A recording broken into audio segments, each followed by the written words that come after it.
விராட் கோலி, ரோஹித் சர்மா, மகேந்திர சிங் தோனி இந்த 3 பேருக்கும் சரியாக ஃபார்ம் இல்லை, பெருசாக ஆடுறது இல்லை. இவங்க வேணுமா, இவங்க வந்து யங்ஸ்டர்ஸ் இடத்த பிடிச்சிருக்காங்களே அப்படிங்கிற மாதிரிலாம் நிறைய பேசிட்டு இருக்காங்க. அவங்களாம் சொல்கிறாங்கன்னு சொல்லி இந்த 3 பேரையும் கொஞ்சம் ஐபிஎல் விட்டு வெளியே உட்கார வைங்களேன். யாராவது ஐபிஎல் பார்ப்பாங்களா? கிரவுண்டுக்கு யாராவது போவாங்களா? ரோஹித் சர்மா தோனியை ட்ரோல் பண்ணுற அளவுக்கு விராட்டை ட்ரோல் பண்ணல. பட் விராட் ட்ரோல் பண்ண ஆரம்பிக்கப்படுறாங்க. ஸோ விராட் அவர் ஆடணுமா வேணாமா ஆர்சிபிக்கு? அதாவது விராட் இன்னும் ட்ரோல் பண்ண ஆரம்பிக்கல சொல்கிறோம். இவ்வளோ சீசன் கப் வாங்காததுக்கு நீங்கள் பார்த்தீங்கன்னா டிவில்லர்ஸை கெயிலாக ட்ரோல் பண்ண மாட்டாங்க. ஆனால் விராட்டை பண்ணுவாங்க. ஏன்னா அவர் இந்தியன் பிளேயர். இந்தியாவில் மட்டும்தான் வந்து கிரிக்கெட்டை வந்து நம்ம கிரிக்கெட்டாக பார்க்காம ஒரு ஹீரோ, சூப்பர் ஹீரோ ரேஞ்சுக்கு பார்க்குறோம். போன சீசனில் ரோஹித் சர்மா கேப்டன் இல்லை. எல்லாரும் எதுக்கு ஹர்திக் பாண்டியா ட்ரால் பண்ணீங்க? அதான் வெளியே உட்கார வச்சாங்கல்ல. அவர் கேப்டனும் இல்லைல்ல. அவர் ரொம்ப வந்து அங்கே ஃபீல்டிங் இல்லை, இங்கே ஃபீல்டிங் இல்லைன்னு சொன்னாங்க. அப்போ ஹர்திக் பாண்டியாவை தூக்கி பேச வேண்டியதானே. சில பேர் இருக்காங்க, ஆட வச்சா என்ன ஆடுறான்னு கேட்கறது, ஆட வைக்காமல் இருந்தால் இவரை போய் தூக்கி வச்சுட்டேன்னு சொல்கிறது, ஏதாவது ஒரு சர்ச்சையான ஒரு விஷயத்த பண்ணுறது. இந்த ஐபிஎல்ல பட்லர், ரிஷப் பண்ட் உட்பட பல விக்கெட் கீப்பர்ஸ், நீங்கள் லெஜெண்டாக நினைக்கிற விக்கெட் கீப்பர்ஸ், மேபி நீங்கள் யாரை நினைக்கிறீங்கன்னு தெரியல, ஸ்டம்பிங் பண்ண முடியல, அவ்வளோ வேகமாக பண்ண முடியல. இன்ஃபேக்ட் ஸ்டம்பிங்கை மிஸ் பண்ணுறாங்க, கேட்சை மிஸ் பண்ணுறாங்க. ஆனால் இது எதையுமே மிஸ் பண்ணாமல் அசால்ட்டாக பண்ணிட்டு இருக்காரு. அண்ட் அவரோட 20 ஓவர் கீப்பிங் பண்ணுற அந்த மனுஷன் திரும்ப பேட்டை எடுத்துட்டு கிரீஸ்குள்ளே வந்து 6ஸும் பறக்க வர்றாரு. அப்படி இருக்கிறப்போ அந்த ட்ரோல் பண்ணுறதுக்கான ரீசன் என்னவா இருக்கு? கன்சிஸ்டண்ட்டாக 10 மேட்ச் ஆடினா 6 மேட்ச் 7 மேட்ச் முடிச்சு தரது. இதில் நீங்களே சொல்லுங்கள். கன்சிஸ்டண்ட்டாக பல வருஷமாக அந்த ஆர்டரில் நின்று பிளேமையும் எடுத்துக்கிட்டு டீம் தோத்தா, ஜெயிச்சா பெருமையும் எடுத்துக்காமல் மேட்சை முடிச்சு கொடுத்தது எம்எஸ் தோனி தான். இவங்களெல்லாம் நம்ம சொல்லவே கூடிய இவங்க 3 பேர் இல்லைனா முதல்ல ஐபிஎல் எத்தனை பேர் பார்ப்பாங்க? அதை சொல்லுங்க முதல்ல. கண்டிப்பாக ஆப்வியஸாக யாரும் பார்க்க மாட்டாங்க. ஹாட்ஸ்டார் ஒரு வியூவர்ஷிப் அடி வாங்கும், டிவியில் பார்க்க மாட்டாங்க, டிக்கெட் அவ்வளோ ரேட்டுக்கு போகாது, அவ்வளோ போய் நேரில் பார்க்க மாட்டாங்க, க்ரௌடு வராது, எல்லாமே உடையும்.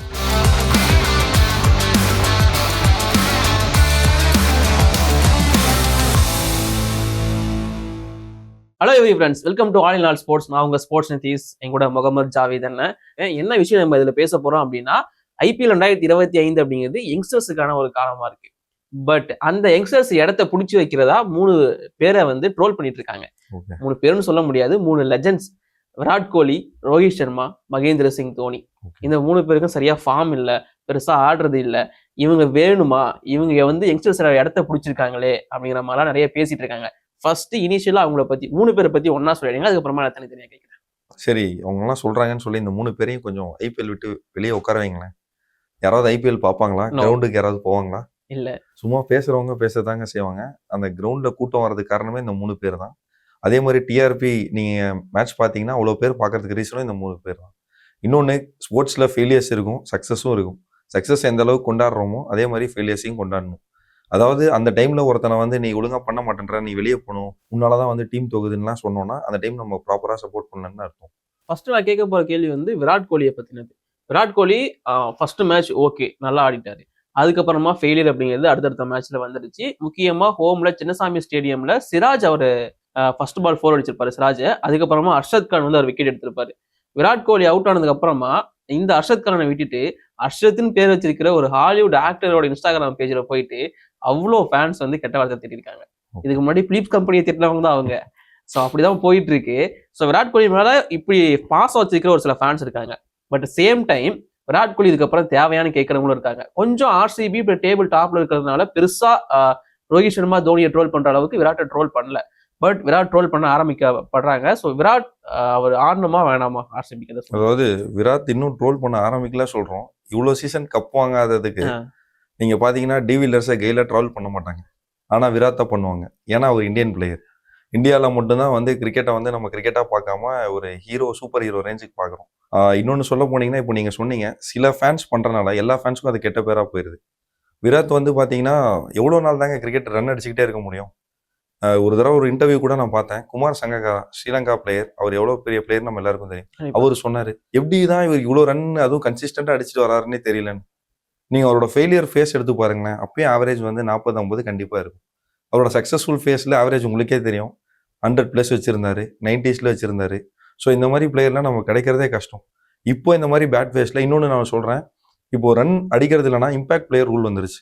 ஃபர்ஸ்ட் பால்லேருந்து எந்த பிளேயர் போய் பேட்டிங் ஆனாலும் அடிக்க தான் சொல்கிறாங்க. நம்ம டைம் எடுத்து செட்டில் ஆனதுக்கப்புறம் அப்புறம் அடிக்கலாங்கிற பிளான்லாம் இல்லை. ஓகே, நான் அந்த பாயிண்ட்டுக்குள்ள வரேன். இந்த டைம் எடுத்து அடிக்கலாம் அப்படின்னு சொன்னாவே இப்போ அப்படி ஒரு பிளேயர் ஆடுறாருன்னா என்ன ஸ்ட்ரைக் ரேட் இது, ஐபிஎல் ஆடுற ஸ்ட்ரைக் ரேட்டா இது அப்படின்னு கேட்க ஆரம்பிச்சிடறாங்க. விராட் கோலி அப்படிங்கிற ஒருத்தர் நீங்க சொன்ன மாதிரி டைம் எடுத்து மேட்சை முடிச்சு கொடுத்துக்கூடிய ஒருத்தராக தான் இருந்திருக்காரு. அவர் விராட் கோலி கையில பேட் எடுத்துட்டாருன்னா சேசிங்னு வந்துட்டா முடிச்சு கொடுத்துருவாரு. பட் அந்த ஸ்ட்ரைக் ரேட் அப்படிங்கிறது ஒரு கொஸ்டின் மார்க்கா வந்து நீங்க நிக்குது இல்ல, அதை பத்தி என்ன நினைக்கிறீங்க? நான் ஒன்று சொல்லிக்கிறேன், பவுலரை கொஞ்சம் நினைச்சு பாருங்க. விக்கெட் எல்லாமே ஃபிளாட் விக்கெட்ஸ் போட்டாச்சு, பவுண்டரி சின்னதாயிருச்சு. இம்பாக்ட் பிளேயர் ரூல் கொண்டு வந்து அவன் வந்து விக்கெட் எடுத்தாலும் இன்னொருத்த வந்து பேட்ஸ்மேனாக இறங்குறான். அவன் என்ன பண்ணுவான்னு நம்ம யோசிக்கணும்.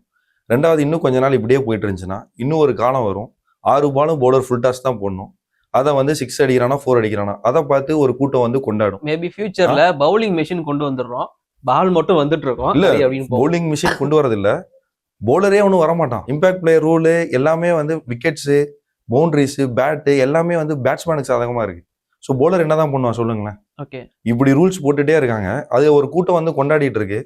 நீங்க பாத்தீங்கன்னா நம்ம 4-6 அடிக்காம நிறைய மேட்சஸ் வந்து வின் பண்ணோம்னு வைங்களேன், உடனே வந்து இது என்ன கேம், இது இவ்வளவு காசு கொடுத்து டிக்கெட் வாங்கணும், ஒரு 4-6 இல்ல, ஒரு என்டர்டெயின்மெண்ட்டாவே இல்லை. இன்னைக்கு என்டர்டெயின்மெண்ட்டா நம்ம ஒரு கேமை பார்த்துட்டு இருக்கோம். நம்ம ஒரு சில பேர்னால இந்த கேமுக்கே ஒரு கெட்ட பேருங்க இப்போலாம். ஓகே, விராட் கோலியே அந்த சுச்சுவேஷன்ல தான் சிக்கியிருக்காருன்னு சொல்ல வரீங்க? விராட் கோலி இல்ல, கிரிக்கெட்டே அந்த சிச்சுவேஷன்ல தான் எனக்கு சிக்கியிருக்கு. ஓகே, இப்போ வந்து சரி, ஓகே, விராட் கோலி அப்படிங்கிற ஒருத்தருக்கு வந்து அந்த கப்பு இல்லை அப்படிங்கிற ட்ரோல் போயிட்டு இருந்தாலும், ஸ்ட்ரைக் ரேட் பிரச்சனை போயிட்டு இருந்தாலும், அடுத்த ஒரு பிளேயர் இதை விட மோசமான சுச்சுவேஷன் இருக்காரோ அப்படிங்கிற மாதிரி எனக்கு தோணுது. 5 டைம் ஐபிஎல் கோப்பையை வந்து மும்பை இந்தியன்ஸுக்கு வாங்கி கொடுத்த ரோஹித் சர்மா. ஓகே, ரோஹித் குருநாத் சர்மா வந்து இப்போ 4 பால் தான் ஆடுறாரு, இம்பாக்ட் பிளேயரா உட்காந்துக்கிறாரு. 38 ஓவர் வெளியே உட்கார்ற அவருக்கு எதுக்கு அந்த ரோல்? ஸோ ஒரு யங்ஸ்டருக்கு அதை கொடுத்துட்டு போலாம்ல, ரோஹித் சர்மா இதுக்கப்புறமா தேவையா இப்படிங்கிற மாதிரி பேச ஆரம்பிச்சிட்டாங்க. இதை பத்தி உங்க ஒப்பீனியன்? போன சீசன்ல ரோஹித் சர்மா கேப்டன் இல்ல, எல்லாரும் எதுக்கு ஹர்திக் பாண்டியா ட்ரால் பண்ணீங்க? அதான் வெளியே உட்கார வச்சாங்கல்ல, அவர் கேப்டனும் இல்ல, அவர் ரொம்ப வந்து அங்க ஃபீல்டிங் இல்லை இங்க ஃபீல்டிங் இல்லைன்னு சொன்னாங்கல்ல, அப்போ ஹர்திக் பாண்டியாவை தூக்கி பேச வேண்டியதானே? சில பேர் இருக்காங்க, ஆட வச்சா என்ன ஆடுறான்னு கேட்கறது, ஆட வைக்காம இருந்தா இவரை போய் தூக்கி வச்சுட்டேன்னு சொல்றது, ஏதாவது ஒரு சர்ச்சையான ஒரு விஷயத்த பண்றது. ஒரு சின்ன வயசுல ஒரு ஆஃப் ஸ்பின்னரா இருந்துட்டு அதுக்கப்புறம் படிப்படியா பேட்ஸ்மேனா மாறி அதுக்கப்புறம் ஒரு டீம்ல மிடில் ஆர்டரா ஆடி அங்க வந்து பெர்ஃபார்ம் பண்ணிட்டு அங்கிருந்து டாப் ஆர்டர் ஆடி அதுக்கப்புறம் டீமுக்கு கேப்டன் ஆயிட்டு, நம்ம விராட் கோலியை பத்தி சொல்லுவோம். விராட் கோலி வந்து எல்லாமே பாத்தீங்கன்னா டாப் ஆர்டர்ல இறங்கி தான் அவர் வந்து நிறைய பெர்ஃபார்ம் பண்ணியிருப்பாரு. அது அவரோட பேட்டிங் பிளேஸ் அவர் ஆடிருக்காரு. இவர் பாத்தீங்கன்னா ஒரு கட்டத்துல கம்பேரிசன் எப்படி வந்துன்னா விராத்தா இல்ல ரோஹித்தான்னு வந்துச்சு. இவர் மிடில் ஆர்டரா ஆடி இருக்காரு, அதுக்கும் கீழே ஆடி இருக்காரு, தோனி ஆடின இடத்துலயும் வந்து ஆடி இருக்காரு, சன்ரைசர்ஸ்லாம் இருக்கும்போது அங்க மேட்ச் முடிச்சு கொடுத்துருக்காரு. ஸோ டாப் ஆர்டர் வந்து பெர்ஃபார்ம் பண்ணியிருக்காரு. ஸோ ஸ்டாட்ஸ் படி பார்த்தீங்கன்னா அவருக்கு க்ளோஸராக இருக்காரு ஒயிட் பால் கிரிக்கெட்டை பொறுத்த வரைக்கும். ஸோ இது சாதாரண விஷயம் இல்லை. அப்புறம் அவன் எந்த அளவுக்கு வந்து கேமை இம்ப்ரூவ் பண்ணிட்டு நான் வந்து கண்டிப்பாக என்னோட பெஸ்ட்டை கொடுப்பேன், அந்த மாதிரி ஒரு பிளேயரை இன்னைக்கு அவுட் ஆஃப் ஃபார்ம் இருக்காங்கன்னு சொல்லிட்டு அவரை வந்து கலாய்க்கிறது ரொம்ப தப்பு. இன்னொன்று 5 கப் வாங்கி கொடுத்துருக்காரு. வேற எந்த டீம் வேணா நீங்கள் எடுத்துக்கோங்க, சிஎஸ்கே தவிர எந்த கேப்டன் வந்து இவ்வளோ கப் வாங்கி கொடுத்துருக்காங்கன்னு. இந்த டைம் தான் ஆக்சுவலாக பிளேயரை சப்போர்ட் பண்ணும். ரொம்ப கஷ்டமா இருக்கு. அவர் வந்து இன்னைக்கு வந்து பேட்டி கொடுத்துட்டு இருக்காரு, இல்லை நான் அதே மைண்ட் செட்டில் தான் இருக்கேன் அப்படின்னு. இப்போதான் சாம்பியன்ஸ் ட்ராஃபியும் வாங்கி கொடுத்தாருங்க. கொஞ்சமா நம்மளே யோசிக்கணும். ஒரு சில பேர் என்ன நினைச்சு ட்ரால் பண்றாங்கன்னே தெரியாது, பண்ணணும்னு பண்ணிட்டு சுத்திட்டு இருக்காங்கன்னு நினைக்கிறேன். ஆமா, நீங்க சொல்ற மாதிரிதான் பண்ணணும், அவ்வளவுதான். உங்களுக்கு ட்ரோல் ஏன் பண்ணணும், எதுக்கு பண்ணணும், ரோஹித் சர்மா யாரு அப்படிங்கிறதுலாம் உங்களுக்கு தேவையில்லை. நீங்க சொன்ன மாதிரி இப்பதான் சாம்பியன்ஸ் ட்ராஃபி வாங்கி கொடுத்துருக்காரு. பட் அது மட்டும் இல்லாம 5 ஐபிஎல் டிராஃபி வாங்கி கொடுத்தவர். எனக்கு இப்ப இருக்கிற ஆசையுமே நான் அடுத்து மும்பை இந்தியன்ஸ்க்கு ஒரு டிராஃபி வாங்கி கொடுக்கணும் அப்படிங்கிறத அவர் மைண்ட்ல வச்சிருக்காரு. அண்ட் ஒரு பிளேயரா அவர் ஸ்டாண்ட் பண்ணாரு அப்படின்னா அவரால் 200ல ஈஸியா அடிக்க முடியும். ஒரு ஓடிஐ மேட்ச்னா T20 அவரால் 100 ஈஸியா அடிக்க முடியும். T20 ஃபார்மேட்ல அதிக 100 அடிச்ச ஃபர்ஸ்ட் இந்தியன் பிளேயர் அவர் தான் இருந்தாரு. அதிக ரன் அடிச்ச பிளேயரும் அவர் தான் இருக்காரு. ஸோ அப்படி இருக்கிற ஒரு பிளேயர் திடீர்னு கொஞ்ச நாள் ஃபார்ம் இல்லை அப்படின்னு ஒன்று ட்ரோல் பண்ண ஆரம்பிச்சிட்டாங்க. எந்த அளவுக்கு அப்படின்னா இதுக்கப்புறம் ரோஹித் சர்மா வேணுமா அப்படிங்கிற மாதிரி கேட்கறாங்க. இது இல்லாம மேனேஜ்மெண்ட்ல இருந்து ஜெயவர்தனே, சச்சின் டெண்டுல்கர், ஓனர்ஸ் வந்து ரோஹித் கிட்ட பேசிட்டு இருக்காங்களாம் அபவுட் அவரோட கெரியர் என்ன அப்படிங்கிறது. அண்ட் கமெண்ட்ரியில வந்து மனோஜ் திவாரி, ஷேவாக் எல்லாமே அவரோட அப்ரோச்சஸை மாற்றணும். ஷேவாக் மட்டும் கொஞ்சம் சப்போர்ட் பண்ண மாதிரி இருக்கு. ஸோ மற்றபடி எல்லாருமே அவர் வந்து கலாச்சிட்டு இருக்காங்க. மைக்கேல் வேகன்லாம் ரோஹித் அவ்வளோதான் முடிஞ்சிருச்சு அப்படிங்கிற மாதிரிலாம் சொல்லிட்டு இருக்காங்க. ஸோ ரோஹித் ஃபினிஷ்டா, நீங்க என்ன சொல்ல வரீங்க? மைக்கேல் வேகனை ஒரு ஓவரில் 3 4 அடிக்க சொன்னாலே மனுஷன் தடுமாறுவான். ரெட் பால் கிரிக்கெட் செம பிளேயர், இங்கிலாந்து கேப்டன் பண்ணாரு. அவர் சும்மா பேசணும்னு பேசிட்டு இருக்காரு. மனோஜ் திவாரி சொல்லவே வேணாம். அவர் வந்து அடிக்கடி எனக்கு நிறைய சான்ஸ் கிடைக்கல, சேவாக் மட்டும்தான் எனக்கு சான்ஸ் கொடுத்தாரு. அது ஓகே, சேவாக் கொடுத்தாரு, உங்களை பெர்ஃபார்ம் பண்ணீங்க, எல்லாம் ஓகே. எவ்வளோ மேட்ச் டொமஸ்டிக் ஆடினீங்க, எவ்வளோ டீம்ஸ் ஐபிஎல் ஆடினீங்க. நீங்கள் வந்து நான் அந்த அளவுக்கு வந்து பெர்ஃபார்ம் பண்ணதுக்கான சான்ஸ் இல்லைன்னு ஃபர்ஸ்ட் அவர் சொல்லவே கூடாது. ஒரு இன்டர்வியூல அவர் அதான் சொல்லிட்டு இருக்காரு. இன்னொன்று, இன்னைக்கு ஜெயவர்தனே இல்லை மும்பை மேனேஜ்மெண்ட் இல்லை வந்து நீங்கள் சச்சின் அவரோட பேரும் சொன்னீங்க, இன்னைக்கு வந்து மும்பையை பத்தி நம்ம பேசுறதுக்கு மெயின் ரீசனே ரோஹித் சர்மா தான். கண்டிப்பா. ஸோ எனக்கு தெரிஞ்சு கண்டிப்பா சச்சின் சப்போர்ட் பண்ணியிருப்பாரு. ஏன்னா சச்சின் அந்த ஃபேஸ்லாம் தாண்டி வந்த ஒரு பிளேயர் தான். கண்டிப்பா ரோஹித் சர்மாவுக்கு அவர் தெரியும் என்ன பண்ணணும், இந்த டைம்ல ஒரு பிளேயரோட மைண்ட் செட் எப்படி இருக்கும், அந்த டைம்ல என்ன பண்ணணுங்கிறது ஆப்வியஸா சச்சினுக்கு தெரியும். ஸோ எனக்கு தெரிஞ்சு அவர் பண்ணியிருக்க வாய்ப்பு இல்லைன்னு நினைக்கிறேன். பட் கண்டிப்பா இந்த டைம்ல ரோஹித்தை பேக் பண்ணாங்கன்னா கண்டிப்பா இன்னும் நிறைய நல்ல விஷயங்கள் மும்பை இந்தியன்ஸ்க்கு நடக்கும். எனக்குமே அது தோணுது. ரோஹித் சர்மாவோட கம்பேக் சீசனா இது இருக்கும் அப்படிங்கிற மாதிரி அவ்வளோ ட்ரோலுக்கு அவர் பதில் கொடுப்பாருன்னு சொல்லிட்டு லாஸ்ட் பட் நாட் லீஸ்ட் ஐபிஎலோட த பிராண்ட். ஸோ ஐபிஎலுக்கு எத்தனை பிராண்ட் வேணா இருக்கலாம், ஐபிஎலோட பிராண்ட் இவர் தான், மகேந்திர சிங் தோனி. அவருமே பெருசா ட்ரோல் பண்ணப்படுறாரு. இப்போ இந்த வயசுல வந்து 16 பாலுக்கு 30 ஈஸியா அடிக்க முடியுது அவரால். பட் அவங்களோட எக்ஸ்பெக்டேஷன் எல்லாமே தோனி வந்தா ஃபினிஷ் பண்ணிடணும், மேட்ச் ஜெயிச்சிடணும் அப்படிங்கிறத மைண்ட்ல செட் பண்ணிக்கிட்டாங்க. அண்ட் இந்த வயசுல தோனி ஆடணுமா, யங்ஸ்டர்ஸுக்கு வாய்ப்பு தரலாம்ல, திரும்ப அதே தான் திரும்ப ரிப்பீட் ஆகிட்டு இருக்கு. தேவைதானா அப்படிங்கிற மாதிரி கேட்டுட்டு இருக்காங்க. உங்க ஒப்பீனியன்? இந்த வயசுல வந்து இன்னும் மேட்ச் ஒரு ஸ்டம்பிங். நான் ஆக்சுவலாக வந்து அவர் பண்ணுறாருப்பா இது போதும்ப்பான்னு சொல்ல, அந்த சான்ஸ் கிரியேட் ஆனாலே ஒரு ஸ்டம்பிங் எடுத்துடுறாரு, ஒரு விக்கெட் டீமுக்கு எடுத்து தர்றாரு. இப்போ வரைக்கும் இந்த ஐபிஎல்ல பட்லர், ரிஷப் பண்ட் உட்பட பல விக்கெட் கீப்பர்ஸ், நீங்க லெஜெண்டா நினைக்கிற விக்கெட் கீப்பர்ஸ், மேபி நீங்க யாரை நினைக்கிறீங்கன்னு தெரியல, ஸ்டம்பிங் பண்ண முடியல, அவ்வளவு வேகமா பண்ண முடியல. இன்ஃபேக்ட் ஸ்டம்பிங்கை மிஸ் பண்றாங்க, கேட்சை மிஸ் பண்றாங்க. ஆனா இது எதையுமே மிஸ் பண்ணாம அசால்ட்டா பண்ணிட்டு இருக்காரு. அண்ட் அவரோட 20 ஓவர் கீப்பிங் பண்ற அந்த மனுஷன் திரும்ப பேட்டை எடுத்துட்டு கிரீஸ்குள்ள வந்து சிக்ஸஸும் பறக்க வர்றாரு. அப்படி இருக்கிறப்போ அந்த ட்ரோல் பண்றதுக்கான ரீசன் என்னவா இருக்கு? இல்லைங்க, ஒரே ஒரு விஷயம் தான். நீங்க எவ்வளோ பிளேயர் வந்து டாப் ஆர்டர்ல பாத்தீங்கன்னா ஒரு டீம்ல ஒரு பிளேயர் சொல்லுவாங்க, மிடில் ஆர்டர்லையும் சொல்லுவாங்க, எங்க டீம்ல விராட் இருக்காரு, இன்னொரு டீம்ல இன்னொருத்தர் இருக்காரு, பாபர் அசாம் இருக்காரும்பாங்க. ஆஸ்திரேலியாவை பொறுத்தீங்கன்னா ஸ்டீஃபன் ஸ்மித், இங்கிலாந்துல ஜோ ரூட் இருக்காங்க. ஃபினிஷர் ரோல் வரும்போது எம்எஸ் தோனிக்கு நிகரா யார் இருக்கான்னு சொல்லுங்களேன். டேவிட் மில்லர் ஒரு காலம் சொன்னாங்க, கிறிஸ் மாரிஸ்ன்னு ஒருத்தர் இருந்தார், அவர் பேர் சொன்னாங்க, மேக்ஸ்வெல் சொன்னாங்க. இதுல கன்சிஸ்டண்டா 10 மேட்ச் ஆனா 6 மேட்ச் 7 மேட்ச் முடிச்சு தரது, இதுல நீங்களே சொல்லுங்க. நான் ஏதாவது சொன்னா உடனே வந்து 6-7 மேட்ச் முடிச்சாருன்னு என்ன கலாய்ப்பீங்க. கன்சிஸ்டண்டா பல வருஷமா அந்த ஆர்டர்ல நின்று பிளேமையும் எடுத்துக்கிட்டு டீம் தோத்தா, ஜெயிச்சா பெருமையும் எடுத்துக்காம மேட்சை முடிச்சு கொடுத்தது எம்எஸ் தோனி தான். கண்டிப்பா. ஓகேங்களா, அவருக்கு இப்ப 43 வயசு ஆகுது, அவர் அப்பயும் பெர்ஃபார்ம் பண்றாரு. இன்னொன்னு, யங்ஸ்டர்ஸ்க்கு பிளேஸ் தரலான்னு சொல்றீங்க, அவ்வளவு பேர் யங்ஸ்டர்ஸ் ஆடுறீங்களேப்பா. என்ன அவங்க என்ன பெர்ஃபார்ம் பண்ணாங்க? அவர் பேர் என்ன, தீபக் கூட ஆடினாரு, என்ன பண்ணாங்க, விஜயசங்கர் ஆடினாரு, அவரும் பெர்ஃபார்ம் பண்ணல. சச்சின் ரவீந்திராவும் பாவம் அந்த எண்ட்ல விக்கெட் போயிட்டே இருக்கு, அவரால் வந்து ஷார்ட்ஸுக்கு போக முடியல. ஸோ இந்த மாதிரி ப்ரெஷரா டீம் இருக்கும்போது, இல்லப்பா நான் ஆடலை, நான் ஒதுங்கிக்கிறேன், யங்ஸ்டருக்கு சான்ஸ் கொடுன்னு ஏதாவது ஒரு நல்ல கேப்டனோ இல்லை நல்ல சீனியர் பிளேயரோ பண்ணுவாங்களா? இந்தியாவுக்கு நிறைய வாட்டி இந்த மாதிரி சூழ்நிலை வரும்போது தோனி விட்டு போனதில்லை. ஸோ தோனியை ட்ரால் பண்ணலாம் நம்ம வந்து கண்டிப்பாக பண்ணக்கூடாது. ஸ்டேடியம் ஃபுல்லாக தோனிக்காக வராங்க, மேட்ச் பார்க்கறது தோனிக்காக பார்க்குறாங்க. ஒரு யூத்ல இருந்து வயசானவங்க வரைக்கும் ஒருத்தர் மேட்ச் பாக்குறாங்கன்னா அது தோனிக்காக தான் பாக்குறாங்க. ஓகே, நான் இந்த 3 பேர் மேல வந்து மோர் எக்ஸ்பெக்டேஷன் இருக்கோ கம்பேர் டு அதர் பிளேயர்ஸ், அந்த டிசப்பாயின்மெண்ட்னால தான் இந்த ட்ரோல் நடக்குதோ அப்படிங்கிற மாதிரி தோணுது. இல்ல இவங்களோட சக்சஸை பார்த்து அந்த ட்ரோல்ஸ் போயிட்டு இருக்கா? இல்லைங்க, கண்டிப்பா எல்லாருக்கும் வயசாகுது. இப்போ ரோஹித் சர்மாவுக்கும் 37 வயசு ஆயிருச்சு, தோனிக்கு 43 ஆயிருச்சு, விராத்தும் அதே தான். விராத் என்ன பாக்குறதுக்கு ஃபிட்டா இருக்காரு அப்படிங்கறதுனால அவர் மட்டும் தான் ஃபிட்டா இருக்கிறதா நினைச்சேன். ஆக்சுவலா கிரிக்கெட்டுக்கு தேவையான ஃபிட்னஸ் வந்து ரோஹித் கிட்டையும் இருக்கு, எம்எஸ் கிட்டையும் இருக்கு. எம்எஸ் வந்து அந்த ஃபார்மேட் வந்து 2020 ஏற்ற மாதிரி தான் அவர் இருக்காரு, ஃபிட்னஸா இருக்காரு.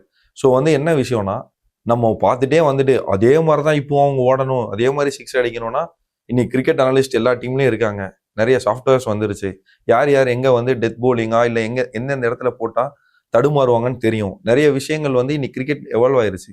ஸோ வந்து பழைய மாதிரி இல்லை. இன்னொன்னு, யங்ஸ்டர்ஸ்க்கு சான்ஸ் கிடைச்சிட்டு தான் இருக்கு எல்லா பிரான்ச்சைஸ்லயும். ஸோ வந்து இந்த 3 பேர் வந்து தடுத்துட்டு இருக்காங்கிறது வந்து சும்மா கண் துடைப்புக்கு கதை சொல்லலாம். இந்த 3 பேர் ஒன்றும் இல்லை.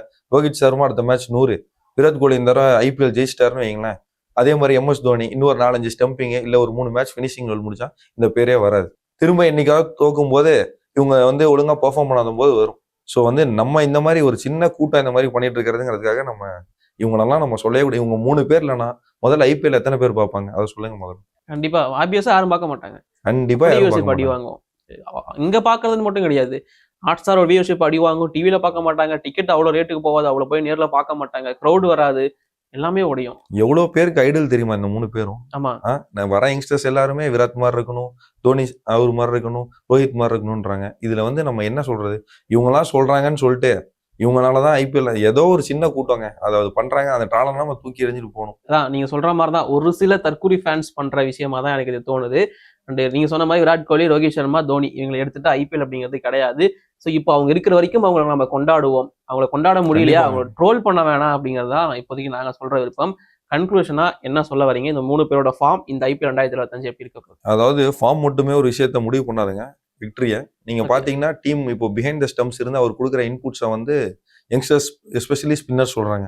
தோனி இருக்கிறதுனால எனக்கு எங்க பால் போடணும்னு தெரியுது, எப்படி வந்து ஒரு பேட்ஸ்மேனை பீட் பண்ணணும்னு தெரியுதுன்னு. அதே மாதிரி தான் ரோஹித் சர்மா நிறைய இன்புட்ஸ் பவுலர்ஸ் கொடுத்துட்டு தான் இருக்காரு. என்னதான் ஹர்திக் பாண்டியா கேப்டனா இருந்தாலும். விராட் கோலியும் பாத்தீங்கன்னா அவருனால முடிஞ்ச இன்புட்ஸ் கொடுக்குறாங்க. ஒருத்தர் பேட்ல ரன் பெர்ஃபார்ம் பண்ணா மட்டும்தான் டீமுக்கு வந்து சப்போர்ட்டிவா இருக்காங்க, டீம் சக்சஸ்ஃபுல் ஹெல்ப் பண்றாங்கன்னு கிடையாது.